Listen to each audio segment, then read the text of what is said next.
in hearts at peace under an English heaven. Rupert Brooke, The Soldier. What an amazing poem that is. Yeah. It's a shame you read it, though.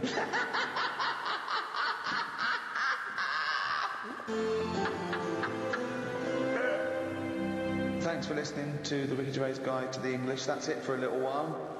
5 in that series of guides too. Plenty to be going on with. Plenty to be going on with. There's also the rest of the back catalogue as well. And we might do the odd free one, but we'll be back soon anyway with maybe another series of guides too. Who knows, Carl? Thoughts? I've enjoyed this, have you? Yeah, my favourite ones. I like learning stuff, you know, huh?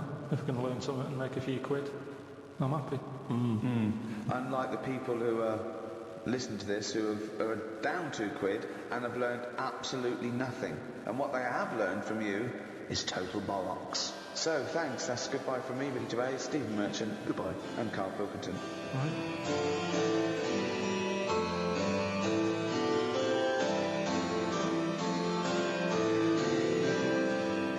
St. Francis of Assisi once said, "Where there is charity and wisdom, there is neither fear nor ignorance."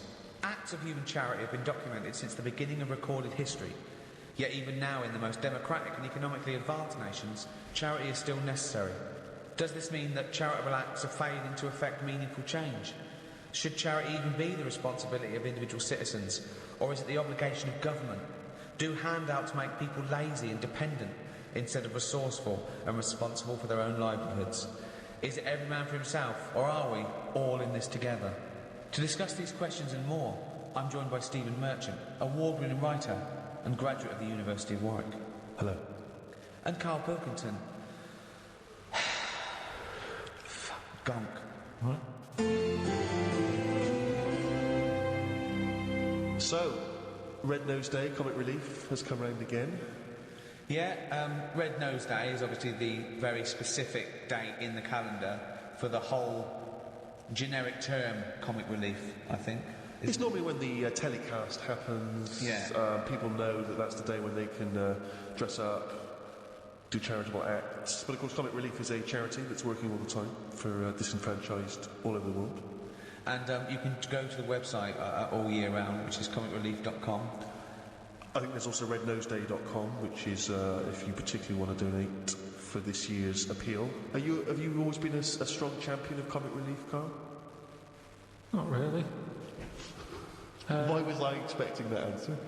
No, but I mean, we're doing a bit of charity now, but we're donating our time. It's not much. It's not costing anything. But I do loads of stuff without going on about it. I don't think you should shout about the bit you do for charity, because then who are you doing it for? Oh, exactly. I mean, well, this is my thing, isn't it? That there's a lot of people that only do it if it's in the public eye.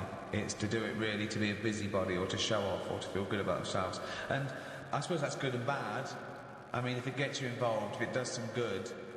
My gift to the world has been you, Karl, to be quite honest. I feel that you're the world. I'm sure there's people in Africa going, we prefer blankets.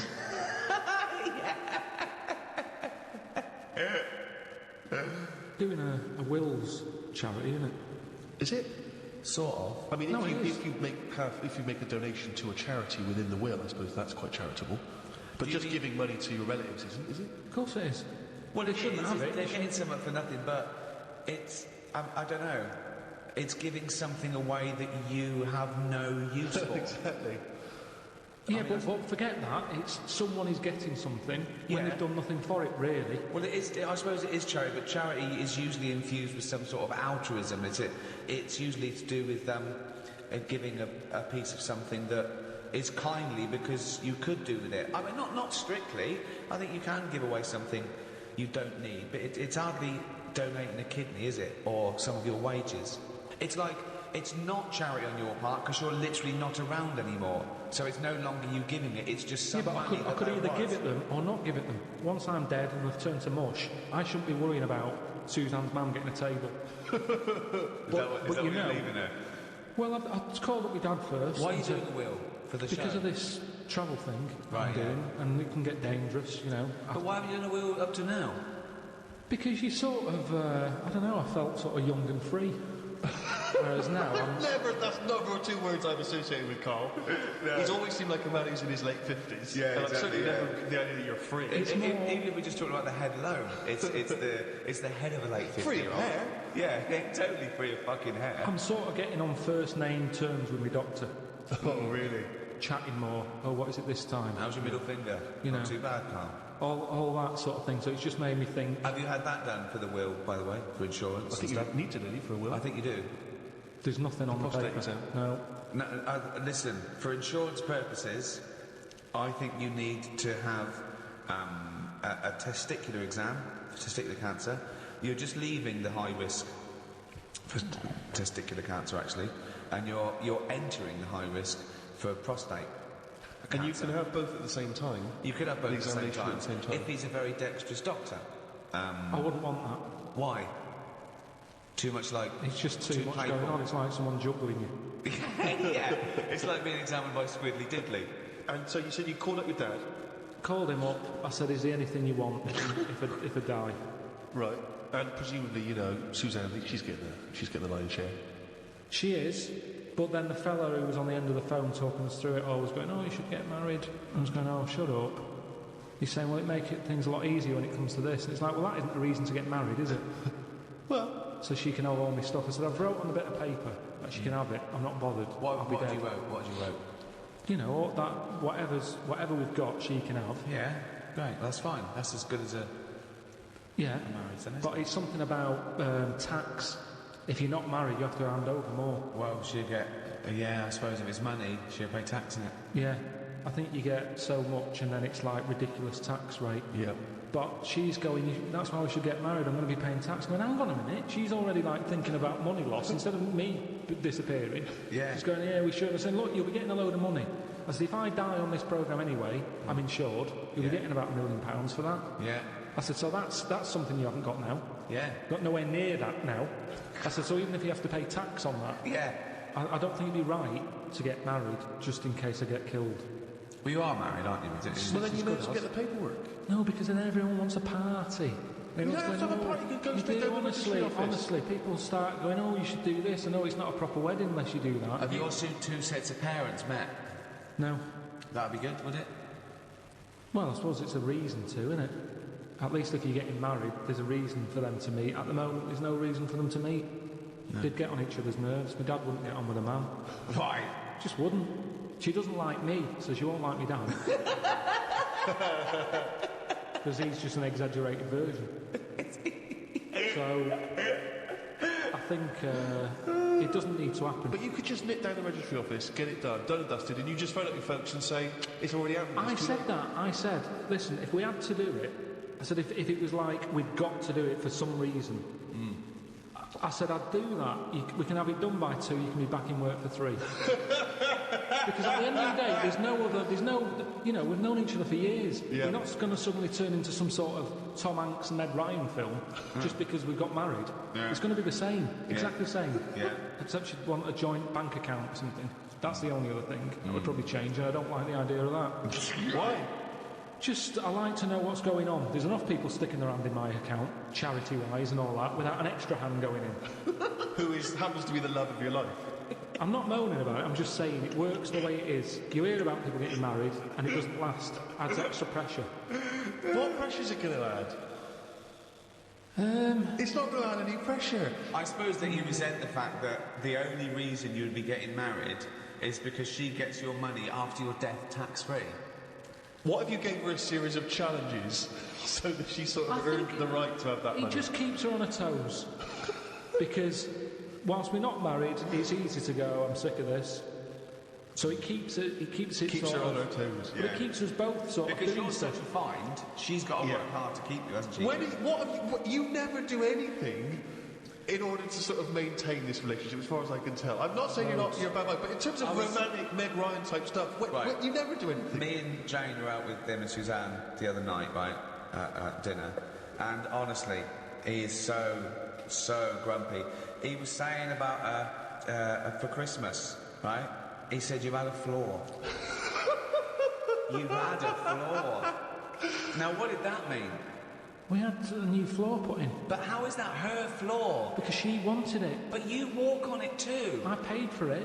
I don't understand what But you don't mean. you understand that, like, a romantic break or clothes or perfumes, sort of things that are kind of indulgent for a lady, that's a gift, not a new floor. That is like something that you give to some little African fella on Comic Relief. In fact, I think I saw it once. He didn't have a floor. Exactly. They built him a floor. I remember watching it with you, and they gave him a new pair of shoes and the floor. He went, hold on, floor or shoes, not both. Oh, when that tsunami hit, and it was like a month after Christmas, they showed that Britain had given £2 billion, right? And he was going, that's enough. He said, before, they were living in mud huts. Now there's an Arndale Centre. So you think charity is all right as long as people don't get above their station with charity? I think it should be there as a little booster. Something's happened that they didn't expect. They're all a bit in shock. I don't think they'll feel bad because all they ever seem to do, these countries that are struggling, they never give anything back. Right. They've always got their hand out. Right. And it's been like that since I was a kid. Yeah. I remember being a kid, people knocking on the door, and my mum going, don't look at the door, there's someone there. And we just pretend we weren't Charity there. starts at home, not at your own. No, but because it's all the time. I mean, my mum didn't like answering the door anyway, even if it was the pools man, she'd sort of say, don't move, and he might not see that we're here. So you just froze where a man was at the door. Well, because the front room was near the door, so people Right. could see in. Right. So you just sort of stayed there and pretend that either you Well, so can't hear like them. some sort of predator, like they can't see if you don't move. Well, even if he was peering in through the window and he could see you in there not moving. So he looked through, and there was 3 people just frozen, right, like statues, right, just their eyes looking at him, and him confused. Well, they're clearly dead, I'll move on. There's obviously been a gas leak.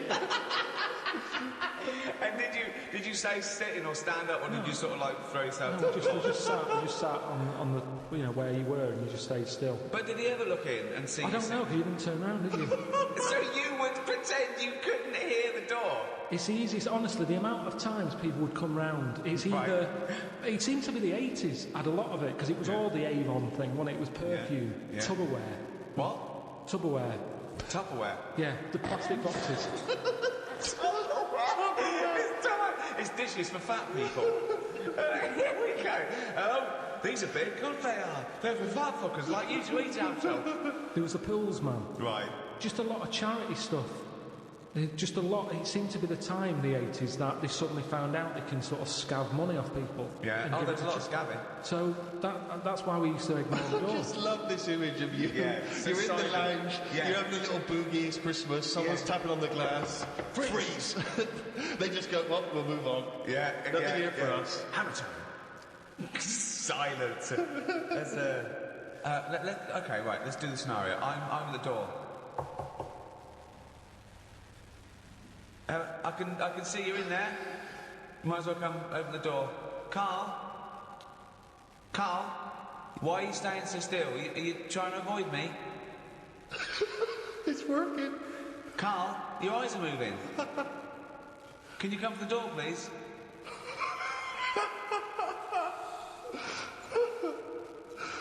I suppose in the end you've got to move on. Carl, no, I'm going to stay here. I'm just going to stay here until you have to move. Carl.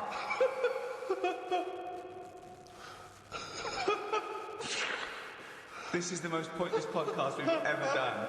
Me shouting your name and you pretending not to be here. Okay, and I'll move on then. Right. It works. Yeah, Works okay. perfectly. Because once they've got you, that's the whole thing with charity. Once they've stopped you in the street, if you've stopped, that's it. Keeps on going. You're handing something over. Yeah. I mean, the amount of times I've been stopped.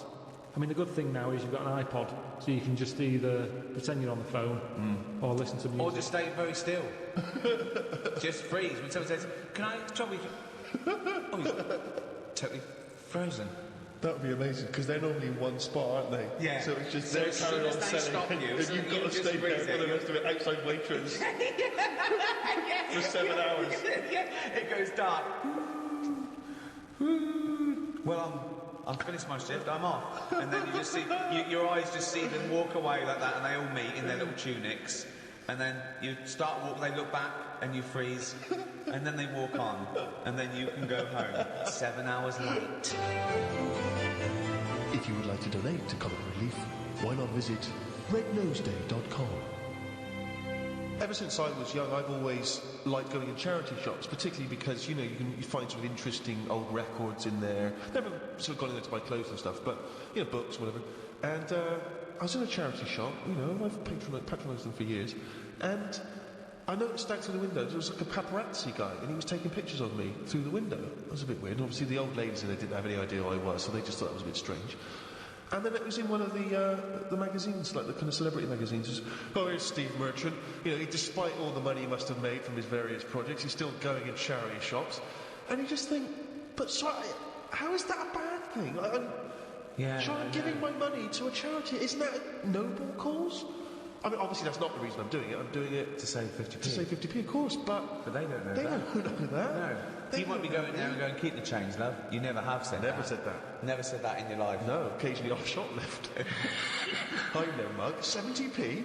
Don't you think that seems frustrating, though, that... Yeah, but what do you expect? What are they going to do? They're not going to say Steve Merchant Heart of Gold, are they? I just thought all these things would slowly accumulate towards the OBE. Yeah, I know. I think you've got to do a bit more than get Roger Whittaker's greatest hits for 10p. My mum's always in them, and because my mum goes in them, my dad sort of got into going into them now because, you know, the weather's not good or whatever, and he thinks rather than standing outside. He went in one, and he was after a jacket, just like a sort of a, you know, casual but quite smart. Yeah. He's quite a big bloke, so it's difficult to find them, right? So he's in there, sees the jacket, goes, oh look, here's that sort of jacket that I'm after. Picks it up, tries it on. It's good, this, isn't it? She's going, yeah, while she's looking at, you know, a toad that you put money in or whatever. Yeah. So he gets to the counter, and it's got a price tag on it, £8, right? So he said, I'll give you £6. He had £6 in his pocket. Yeah. Yeah, I'll give you £6 for that. She went, no, it's £8. Now that's wrong, isn't it? That's a good price, and it's £6. They've got it for nothing. Yeah. And she wouldn't have any of it. He said, surely something's better than nothing. If you don't give me this for £6, it's going back on the hanger. And they said, no, sorry. Yeah, but they might later sell it for £8. But they might not, and it's been given to them for free. Yeah, so but what does it matter? But the old Who's lady's come not... up with the price of £8? Who is this? Yeah. They don't she's know not how much it's haggling. worth. She's not there to haggle. Someone's priced out, and she's just a volunteer who's... Maybe she thought of it that she was losing the charity £2 as opposed to gaining it £6. But they haven't gained anything because he put it back on, and how many people want it? How many people are looking out for that jacket? It might have been the principle. She might have thought, oh, you can't haggle when it's for charity. It was a fair price. I give a lot of stuff to charity. A lot. Most of the time, just because it's nearer than the wheelie bin is. It's just a way of getting rid of garbage most of the time with me. Stick it all in a bin bag, good stuff on the top, the stuff that you're embarrassed about, stick it in the bottom of the bag. What are you embarrassed about? Just old shoes, trainers. Some of the books you've written. Socks, underpants. Underpants. You do not give underpants to charity. Washed. But who's gonna wash? I know, as opposed to just like peeling them off. Yeah. I don't know why you've got a problem with underpants, but shoes. You see, I've Who's never bought buying shoes. underpants from a charity shop? No, I mean, I don't care how low you are on the socio-economic level. I know. You can get about 14 pairs for £1 in some places. I know who's buying underpants. I don't know who's buying your underpants. I definitely don't know. I mean, if they were signed... Yeah, That is something I like doing though. When I've given to charity, I like going past the shop and seeing if it made it in the window. Any success? Yeah, recently the one not far from here had me egg cups in the window. So it's like, oh look, there's... What, you've got a new set of egg cups, so you've got rid of your old ones? Yeah. I don't think we've got any egg cups. Haven't you? No. Why I don't not? think so. I don't. You don't have boiled eggs? I can't imagine you... It would take... You'd be too impatient to boil an egg, Rick. Well, I just don't, it's just those things you think of never buying, egg cups, a whisk. No, but you do eventually. I suppose you got to, haven't you? Yeah. It's things that were just always there when you grow up, isn't it? That you have to go and you think, but not second hand though. But there's nothing wrong. Honestly, it's hardly. I mean, it's made the window space. That's how good it was. It had hardly been used, that egg cup, because it was a doubler. And I think they were quite small for the egg size that I get. I think they were made more for the small egg, and I have the large egg. Right. So it was never really Just used. like your underpants. But, Are you ever been a charity shopper, Rick? Yeah. What I used to do a lot of was records and tapes and things like that. But it ended up sort of being ironic. It really ended up like getting, you know, something like Shane Rich's greatest hits. Yeah. And things like that. a bit of a dilemma that my Auntie Nora had. She likes charity shops as well. She's got a neighbour. Went out to Graceland's, big Elvis fan. They came back. She said, how was Graceland's? I said, oh, it was brilliant. Best holiday we've ever had. Probably go back again. We've got a gift for you, right? They get out this clock, like a little sort of, it's like a Swiss, you know, the Swiss sort of, looks like a little house, like a cuckoo clock. But on the hour, little Elvis comes out the top and goes, right? So she went, oh, cheers. She's not really into Elvis, she's more into Jim Reeves and Glenn Campbell and stuff. But what can you say? She said, oh, thanks for that. She put it in, took it in the house. Maybe they could get attachments. Maybe you get a little Jim Reeves to pop on the spring. Change it anything you like So Solid Crew. You can get a little So Solid Crew, and that pops out, or whoever. So anyway, it's in the house. She's thinking, I'm not going to put that up. It's not her sort of thing. So thinks, give it to charity, of course. She goes down to the charity shop, gives them that, thinks nothing of it, goes off to the pub for her afternoon drink. Anyway, next day she's going out for her afternoon drink again. Passes the charity shop.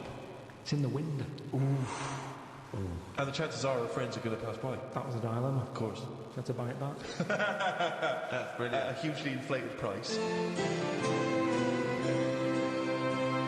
For those that are American listeners, Comic Relief here is a sort of, it happens every other year, and people often do things in their workplace or at school. They can dress up, they can raise money in different fun ways.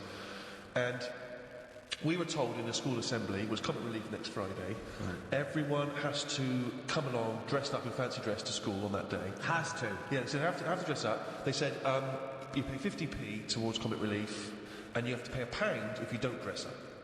That's annoying, isn't it? So, of course, I'm looking forward to this, because, I'm a sort of aspiring comedian in that. Get to dress up like a clown, right? Spent quite a lot of time getting the old clown outfit together. What did that look like? The shoes, obviously, I just wore my regular shoes. Exactly, yeah. But I had the red nose, a wig, Wow. the whole deal, big bow tie that my mum made for me, I thought this would be the best day ever, right? Get to school, I want you to picture this scene, right? During the assembly in my class of 30. School uniform, school uniform, school uniform, school uniform, school uniform, school uniform. Lanky kid dressed as a clown. School uniform, school uniform, school uniform, school. There was 3 people in the entire school who dressed up. But Steve, you're 50p. Yes, but then, worse than that, it turns out I was furious because I look like an utter dick, obviously. It turns out that what happened, I don't know whether I missed this information, but apparently the headmaster must have had another assembly where he told people that he wasn't allowed to enforce that rule about making people pay against their will. Yeah. So obviously no one showed up dressed like an utter dick except me and about 2 other knobs. What disappoints me is that for a man who was a self-professed aspiring comedian, you chose the least funny thing in the world to dress as. Yeah. Clowns are anti-comedy. They suck comedy out of the room. It's not... You're right, and this is from a man who wanted to dress as Hitler at the Golden Globes. No, that's He knows funny costumes when he thinks. But you were saying about the guys who bother you in the street. Did I tell you that when I pretended to be foreign to try and get out of that? Did I tell you that story? amazing. Because a technique I used to develop at university was whenever people bothered me in the street, I would pretend to be sort of generic foreign. I can't really do a foreign accent, but I would just be like if someone asked for directions, I was always worried about giving them the wrong directions, so I would just, sorry, I don't really, how you say, it's just kind of vague foreign. Brilliant. And I periodically used this method throughout my life. And not so long ago, a guy stopped me with one of those charity tunics, and I sprang into my old trick. I was like, sorry, An elderly Russian woman. I don't know what voice that is. I don't know what accent it went from vaguely French to sort of Eastern European beggar. Yeah, I don't know what it was. And the guy, I know something that I don't think. He said, well, let me explain to him about sorry, I'm not from... and the guy, this world. Yeah. I am from planet Snork. And the guy said... aware of this is how things move about. He's not going, I've got to look out for a wasp. So all this is like, it's got to be perfect timing. So this wasp dived down, right, sat on the back of this spider. It injects it or something with a maggot or something, right? And then that maggot then lives off the spider for a bit. The spider knows it's got a maggot in it.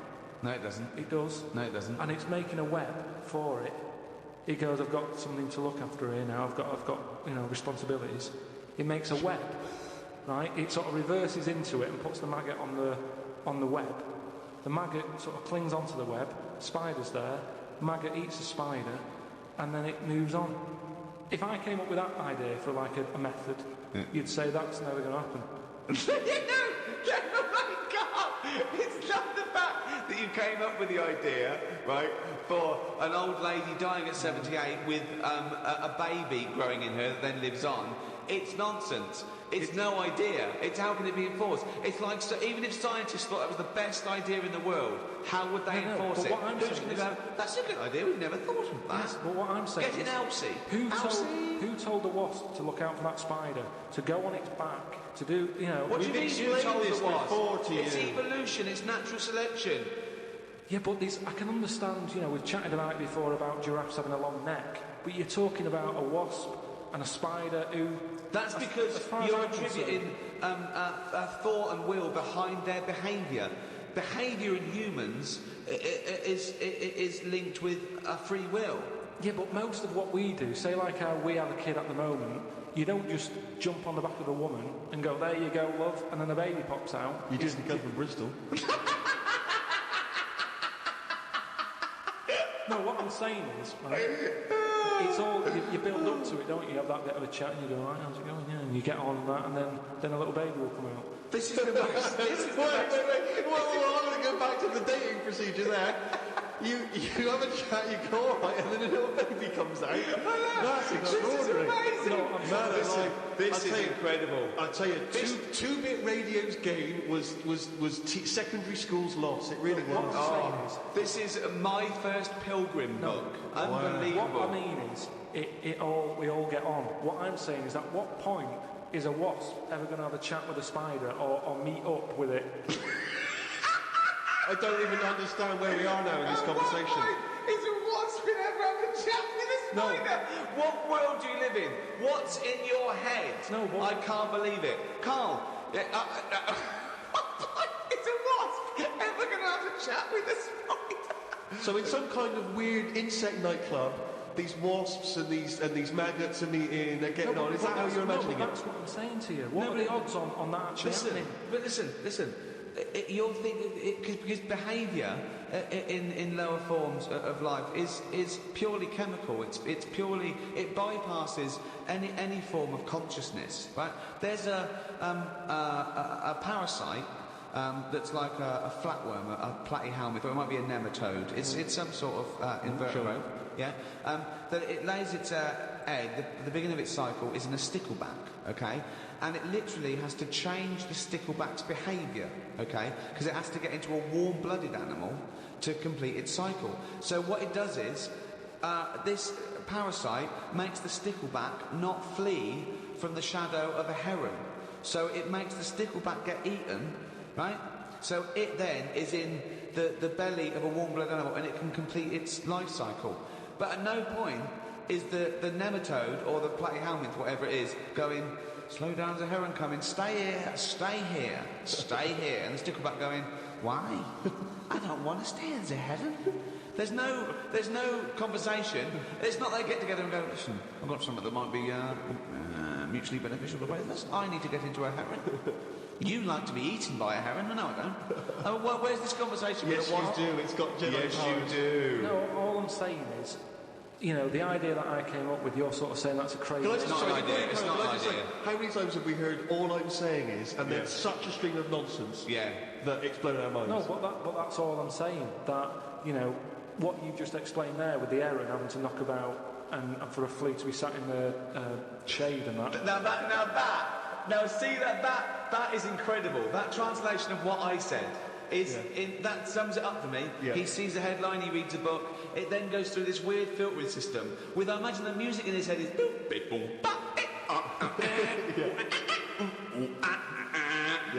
discordant piano. I think the noise in Carl's head is like a fax machine. If you've ever got that at full volume.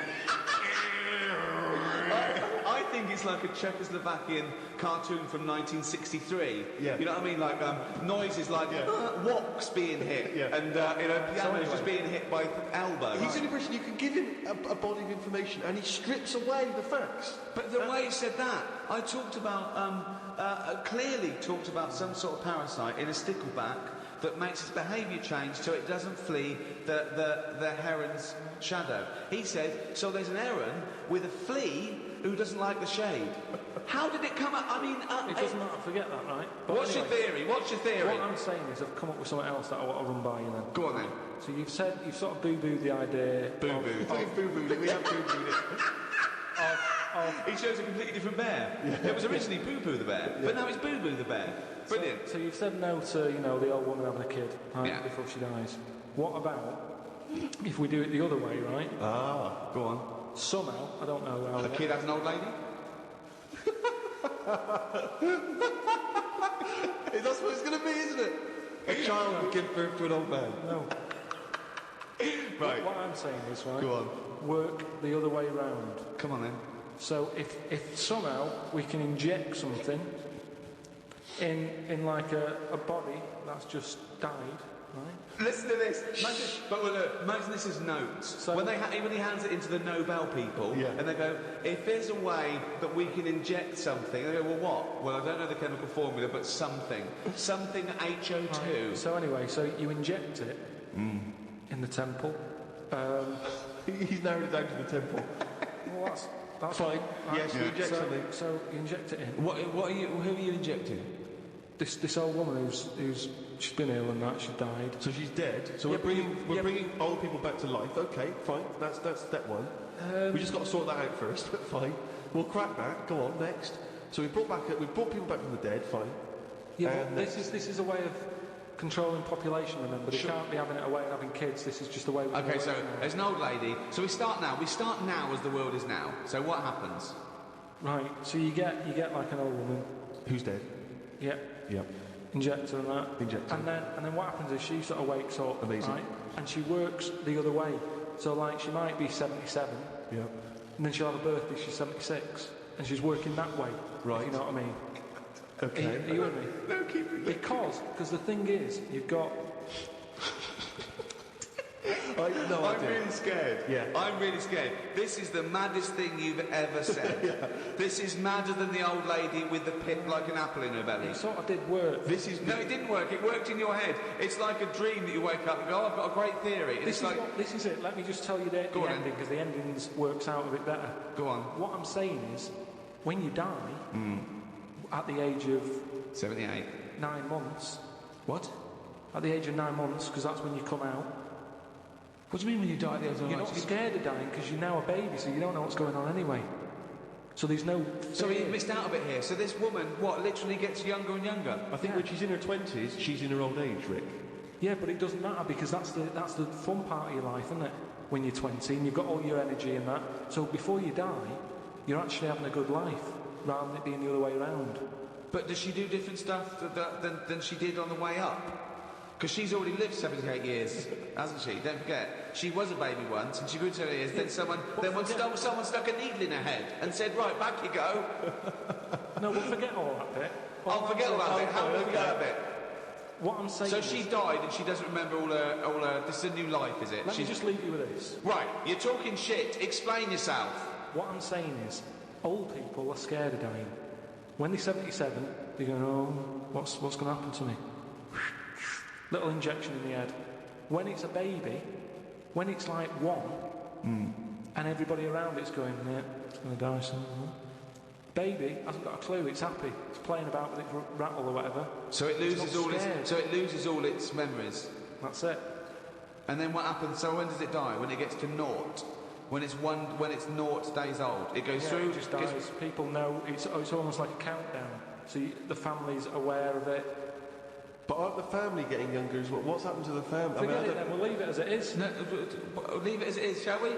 Shall we? Can we all agree on that, guys? Now, shall we agree to leave it as it is? Is that all right? Because I don't want to hear any more from the diaries of Charles Manson. No, it's. I mean, you're a fucking maniac. If you're a maniac and you'd like to get in touch, then please email us at podcast@rickygervais.com.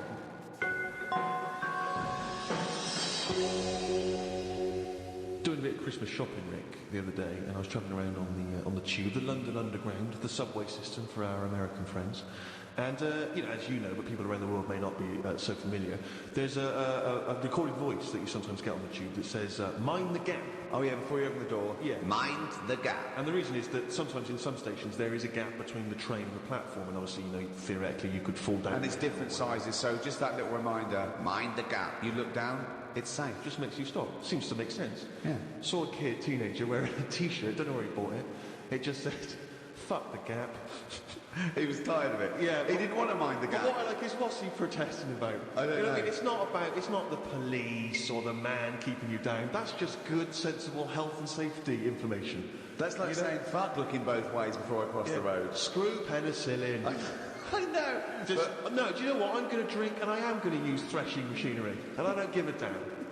I love that about teenagers, that kind of screw you sort of mentality, but not, it's kind of blind, isn't it? It just, anything's a target, anything's valid. When I was a teenager, I think maybe 17, I had a t-shirt. I was rallying against just stuff, really. It was slightly more abstract than the gap. I wasn't specifically against the gap. It just said bullshit. Just in general, bullshit.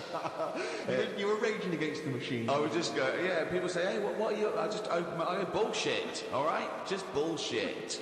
But I assume that these forms of protest have never made any dent in anything in the world. Because I remember when there were all these protests against the war, a couple of months back, and there was one guy, so there was a huge march in London, as you know, and they did these all around the world, didn't they? But there was hundreds, thousands of people in London. There was one guy, he was riding around on a three-wheeled bike, wearing a jester's hat, blowing a horn. That was his form of protest against the war. Was it like, what sort of horn was it? It was one of those sort of hunting horns. Well, he was showing him, he was saying, this is what I believe. Yeah. And if that doesn't change people's opinions, I don't know what will. But I like the idea of Bush, just about to invade Iraq, and just the news comes through from his chief of staff. And Bush goes, George. What is it? What? No, listen, as soon as we've got some information coming in from London. Go on. I know you're thinking of invading Iraq. Definitely, yeah, why? Well, let's just think about it, because there's a guy riding around on a three-wheeled bike. Oh. He's not got the regular two, he's gone for three wheels. So... Okay, well listen, what's he wearing? I don't want to tell you what he's wearing, he's just... What's he wearing on his head? He's wearing his, he's wearing a jester's hat. Okay, no, calm down, it's not that bad. It's not going to change my opinion about... He's blowing a horn. Okay, get the troops out. Get the troops out now. What do they think? You've got to get involved in the... I saw a girl once again, a teenage girl, I was up behind her on the tube, and she had this bag, like a rucksack, and it was kind of black, and it had... painted in Tipex, it had a picture of George Bush, but he was kind of in the sights of a rifle, and it sort of said "Stop the War," and it had a Barbie's head, but it was severed, and the hair was scraped back, and she'd been made up to look kind of devilish, and there were sort of CND signs, and there was "No to war" and all this, and I sort of wanted to tap her on the shoulder and say, are you actually getting involved in stopping the war, or have you been working mainly on this bag? Yeah, because that must have taken you at least a couple of days. Where you could have been writing emails, you could have been getting a petition going. Oh dear. Carl, have you ever been into that sort of teenage rebellion, teenage protest? What, to sort of stop stuff going on and that? Yeah. Or just making your views heard. I don't really like people knowing what I'm thinking and that. Right. There's no way anyone can know what you're thinking. No, but is that why you're doing a radio show where you spout off your nonsense ideas every week? No, but what I mean is... A team of surgeons could fiddle around in your head for a couple of days and they still wouldn't know what you were thinking. No, I know what you're thinking. Exactly. You're thinking, could a monkey ever be president? at this moment, aren't you? But I don't like anyone that, like all those badges that you're talking about, like, you know, Save the Whale and all that. I don't like the idea that when I get on a tube and someone sees that, they sort of know that I want to save the whale. I don't like people knowing, even to the point of... It gives you a disadvantage in life, doesn't it? But just knowing stuff like when you get on a tube and say if you've been shopping, right, and you've had to buy an ironing board, I hate it that people sort of look at what you've got and go, oh, he's doing some ironing. Right, okay. That's got to be rare. I mean, you can't have bought more than 5 or 6 ironing boards in your adult but life. I don't mean just ironing boards. I mean like anything big where they can't wrap it, so they just put a carrier bag round a little bit of it, and everyone can see what you've just bought. It's weird because I bought an ironing board last week from Argos, and I did feel a little bit self-conscious. There you go. Because I thought people thinking, he's 30, why hasn't he got an ironing board yet? Yeah. He's a scruffy bastard. I pretend I'm going surfing whenever I buy an ironing board. I just make sure I go in Bermuda shorts and sunglasses. And I just walk down the street like, surfing USA, and they think, hey, there's a dude going to the beach. I pop on a bus, go and do some ironing. Yeah. Wait, what's that on his t-shirt? Bullshit. He's radical. I get still faintly embarrassed buying toilet paper. Yeah. I always have to buy something else to go with it. Yeah. I don't like, because if you just buy that on its own, if you buy it on its own, it's obvious that you're down for one. Yeah. And it's like, I'm going in. Yeah. Whereas if you just chuck it in with a pot noodle, it's like, well, he's eating and he's thinking about later. But If you buy it on its own, you know that you've got none in the house and you just rushed across the street to get some. Especially if you're still in your slippers.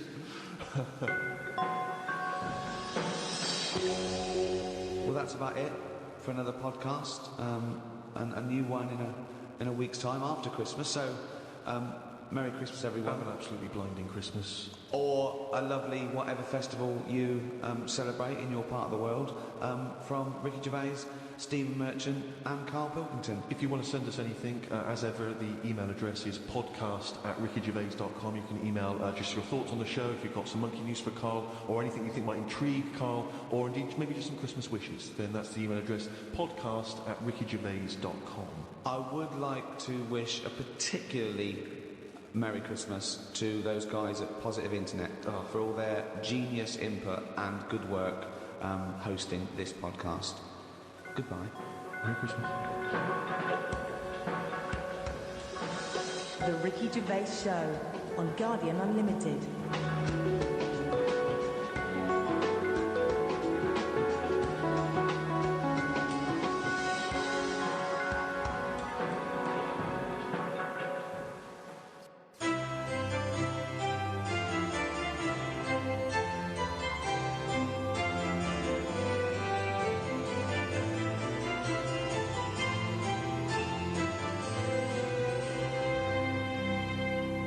Bill Shankly once said, "Some people think football is a matter of life and death.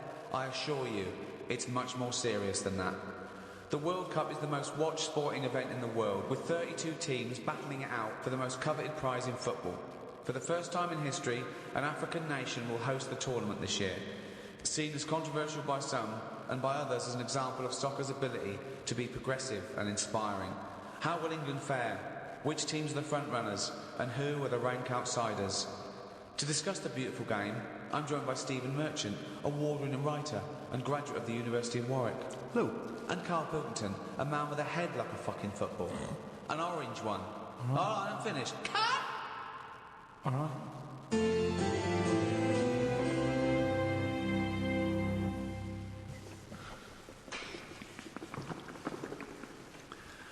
What are you doing? Try to calm your gums down. We don't do it with water. What do you do it with? You do it with meditation and hard drugs. What's the problem with your gums? When I'm stressed out, my teeth know. What? What do you mean? Say that again. When I'm sort of stressed out, my gums and my teeth know before I do. It's like a weakness. So what's up? You got a toothache then? I thought you went to the dentist. I did the other week. Well, what's wrong with your teeth then? It's just because you're stressed.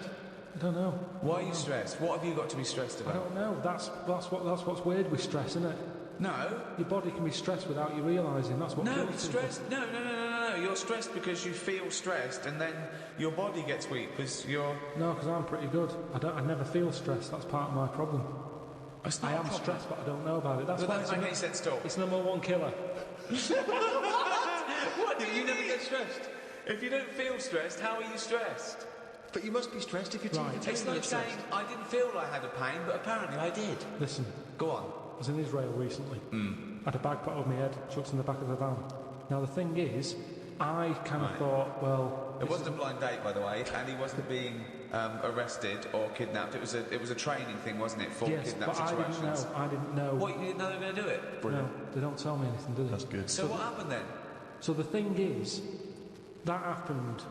I had a panic on a little bit. Afterwards, they took the bag off. I realised everything was all right. I was calm. My body was shaking. And that's what That I'm saying doesn't to make you. any sense. My body, as far as my body was concerned, it had just been kidnapped. Right. But I knew I hadn't. Anyway, football. You know the bag they put over your head? Was it like a tennis racket cover? What shape was it? You sure they just didn't go and thought, oh, I thought I just bought the world's biggest orange? Come on, let's do this. Right. Soccer. Yeah. The World Cup We thought 2010. we'd jump on the bandwagon with every other fucker who's doing a World Cup podcast. Yeah. Even though we've got nothing to say about it. Whoa! What? I got a few things. Yeah, but it's going to be so disappointing. We're going to get excited. We're going to sit down. In fact, if you're listening to this now, England are probably out of the fucking World Cup. I disagree with you. I'm right behind the lads. Yeah? Right, okay. But do you remember, because I've watched the World Cup a few times with Ricky, in different projects we've been doing in the past, we've been in different situations. Do you remember when, I think the last time we qualified, we were doing a project, and we watched it together in a hotel room. We're watching extras, right? And We're making extras. Making Watching extras, it. yeah. And we watched it. So I went to my room, I went to Steve's room. But of course, in the hotel room, it was just like a big bed. So we sat on the bed together, and we thought that was a bit intense. So I put a line of pillows down. But I don't understand what to not. He was put a line of pillows between us. Now he knows I'm not going to jump on him. No, I know. He's not going to jump on me. No. But he's still terrified that some kind of paparazzi is going to sort of parascend down the building and peer in and take a photo of us. And that's before we've got time to explain that we're just watching the football. It's already printed going, which is clearly evidence of their game. Yeah. There's no way that they could possibly be sat on a bed just as friends. No, but hold on though. Why were we naked? Why didn't we just pop some trousers on? But I seem to remember that you, even though it was my room, you forced me to sit in the chair. There was one of those really uncomfortable box chairs. I said it's weird. I can't get excited. We're having a beer, okay? So now we're drinking. Now we're drinking in bed. On the bed. No. We had our clothes on. We're on the bed watching football. But I couldn't go, come on, England, with a little man sitting next to me in bed. Not little man at all. No, big man. And so I just thought, let's pop the pillows down. That wasn't enough. I said, Steve, I can't do this. I can't watch football with a man on a bed.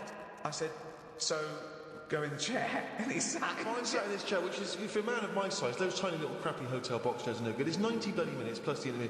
It was my room. I was furious. I felt like I was like an old rich man just waiting to die, and my little manservant used to come and sit and watch football with me in the last days of my time. I'm in bed going, oh, it's gone again. He goes, all right, I'll pop it up later.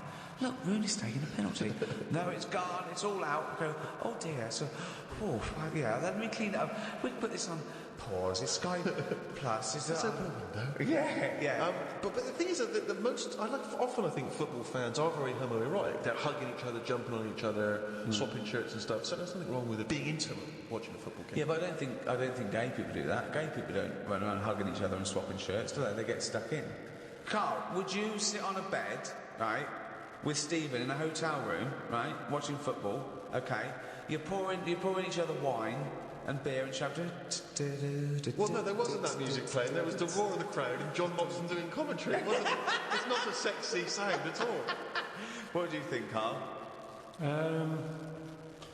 Someone said, "Oh, come to my room. We're watching football." You got there and he went. Well, who was on the bed That's not what first? happened. Who was on the bed first? Well, he probably got up to answer the door. So I don't know. I came in. I thought, well, there's only a bed here. We sat down. We thought, yeah. No, but it wasn't. It was a chair there. So Well, yeah, but you know full well that if you're in a room with Ricky, he's the one who's going to leap straight on the bed and demand that you... I just took the chair.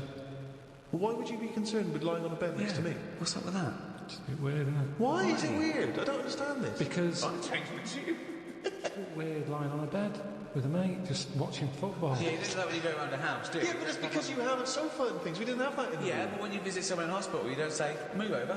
You don't pop yourself down next to him, you sit on the chair No, next to because him. you're not there in a relaxed situation for 90 minutes enjoying a game of sport. It's just a more formal environment.